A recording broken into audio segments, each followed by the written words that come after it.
Ano ang sabi? Once in a while, makakatagpo ka ng isang motor na kakaiba sa lahat. Lahat sa kanya bago sa paningin mo. May excite ka, titingnan mo siya mabuti, at mapapatanong ka, ito na ba ang motor na para sa akin? Well, kung ganito kaganda ang motor na nakita mo, pwedeng-pwede po talaga. Ito po ang SYM Husky 150. Let's go!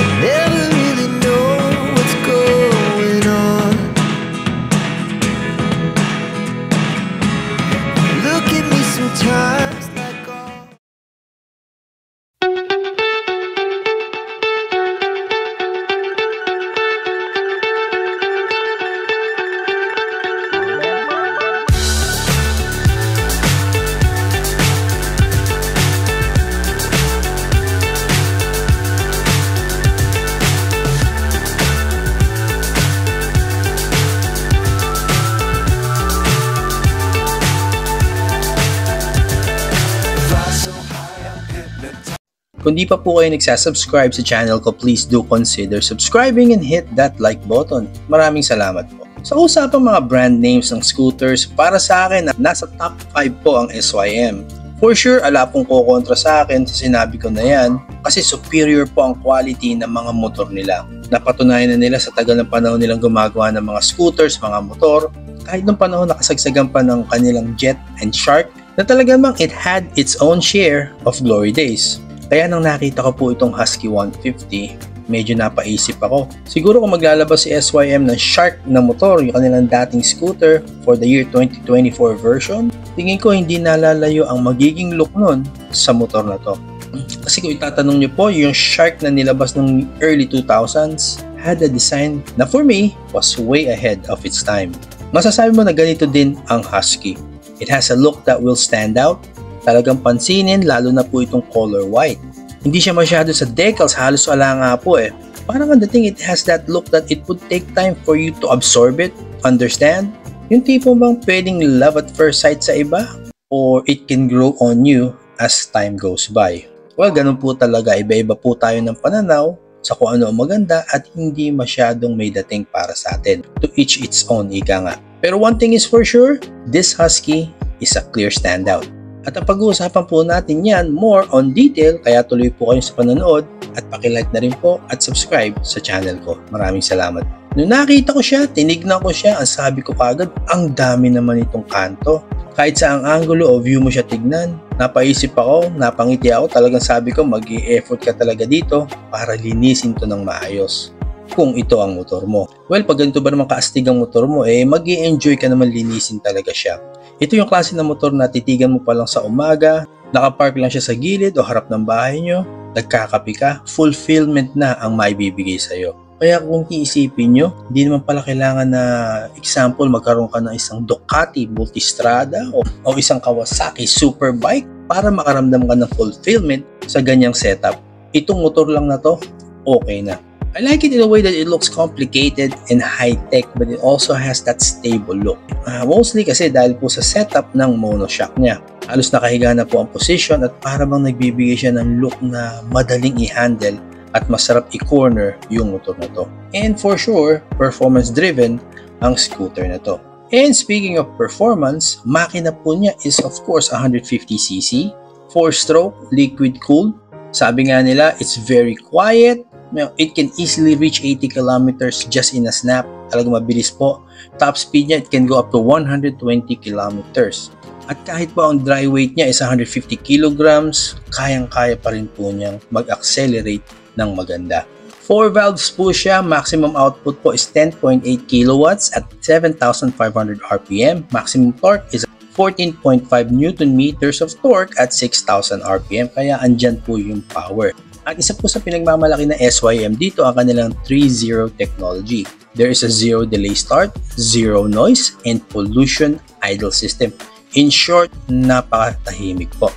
Meron po siyang start and stop system, may function po siyang ganyan na pwede nyo rin pong i-turn off o switch on na nandyan sa may handlebar. Now, along with that, meron po siyang TCS, making this scooter very stable, Pag na-detect ng motor na iba ang ikot ng harap na gulong sa likod, magpa-function na po yan, gagana na po yan. At isa pong impressive na feature na gusto kong i-highlight sa motor na to, meron po siyang tank capacity 15.2 liters. Wow! Mas malaki pa siya sa mga mas higher displacement na scooters kung iisipin nyo. At ang sabi po ng SYM, around 2.56 liters for 100 kilometers combined conditions ang matatakbo sa isang full tank. So ibig sabihin po niyan, kung maayos po ang cruising speed, normal lang po kayo nananakbo, isang full tank kaya pong tumakbo up to 600 kilometers. Amazing. Siya po yung isang scooter na masasabi mo na hindi siya cute eh. Napakaraming angulo, na layers ng mga panel, yun nga puro kanto. It's a design on a different level. Kaya naisip ko nga parang sumobra naman to sa pagkaangas, pagkaastig. Pero ganun po talaga siya. And that is okay. Dual LED headlights po siya, lalo na po paggabi, ang ganda po niyan. Ang ganda rin po ng hammer-shaped taillights niya. Kasama na po yung design elements dyan, ang ganda po. Ang ganda rin po ng foot peg, design niya para sa pillion. Meron din po yung front pegs po para sa rider na kung gusto mo yung chillax mode. Yung windscreen po niya, andyan, it is not adjustable po. Pero isa po sa gusto kong i-highlight pa po dito, yung kanyang 5-inch TFT LCD display. Yung instrument panel po na yan, alam naman po natin, iba-ibang mga information ang binibigay niyan. Speed, fuel, voltage, oras, temperature ng motor, yung rev, yung mga drive modes niya andyan. Auto-dimming po yan, nag-a-adjust po yan kung araw o gabi kayo nagra-ride. Meron din pong app na pwede nyo i-connect via Bluetooth sa inyong phone. Keyless start din po siya, kaya convenience po binibigay niyan. Pag na-sense po niya key fob, at naka-integrate din po ito para sa kanyang seat lock, fuel cap switch, at meron din po siyang USB fast charging. Medyo may kataasan po siya at 800mm pero kayang-kaya pa rin po ng isang normal height ng isang rider dito sa Pinas. Gusto ko po i-mention, binuksan ko po yung kanyang underseat compartment. Ang laki po, ang dami niyo pong mailalagay. Very good po yan. Kung masasabi mo isang crossover scooter. Hindi naman siya yung nakadesign para sa extreme off-roading, pero equipped po siya na kayanin yung mga hindi sementadong mga daan. Yung suspension tuning po, kita naman po na naka-monoshock siya, talagang nakahiga na nga po, kaya meron po siyang dating na talagang pagka-sporty. Ang ganda po ng setup ng kanyang single rocker arm, aluminum alloy wheels, ganda rin po, impress din po ako sa itsura niya. Ang simple lang po pero ang ganda. Size 13 po yung mga yan. Of course, andyan po yung zero lean back suspension system or technology ng SYM. Very stable po siya kasi nga po yung kanyang dry weight ay 150 kilos, kaya mabigat po siya pero kayang-kaya pa rin pong mag-speed off ng scooter nang walang ka-issue. Kaya makakaasa po kayo ng very good performance sa cornering. All in all, napakarami po natin pwedeng sabihin talagang maganda sa motor na to. Andyan na yung kanyang malaking fuel tank, unique at attractive design, safety configuration, andyan po kasi yung kanyang TCS at ABS, dual channel po yan, unique suspension system na talaga nagbibigay ng magandang handling, at syempre i-mention na rin po natin ang multi-purpose tires na meron siya.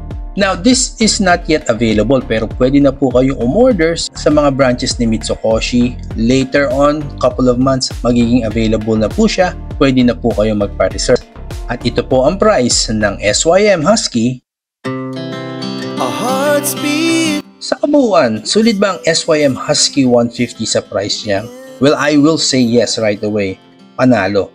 Kaya sa pagtatapos, if you want a scooter that looks and feels great to ride, yung tipong nakakabata sa pakiramdam pag ito ang niraride mo. At para sa akin, importante po yan. Para sa akin, masaya yan pag yan ang pinararamdam sa'yo ng motor mo. Ito po ang SYM Husky 150.